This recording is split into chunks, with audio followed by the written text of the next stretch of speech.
Hey everyone, welcome to iOS Hacker. In this video, I will show you how to screen record on your iPad. Whether you want to capture gameplay, make a tutorial, or save something from your screen, it's super handy. Let's get started. First, we need to make sure screen recording button is available on your control center. For this, access the control center, long press on an empty area, and tap on Add a Control option. Next, search for screen recording and add it to your control center.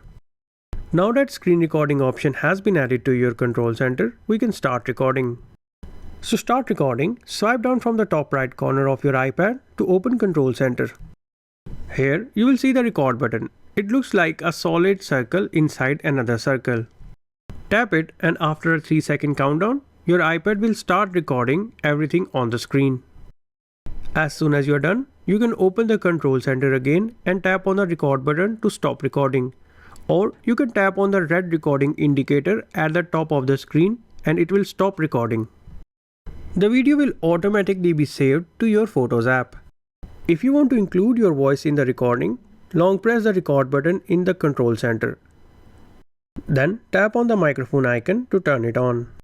After that, start recording. And that's it. Now you know how to screen record on your iPad. Super simple, right? If you found this video helpful, then hit the like button and subscribe to our channel for more iPad tips. Thanks for watching.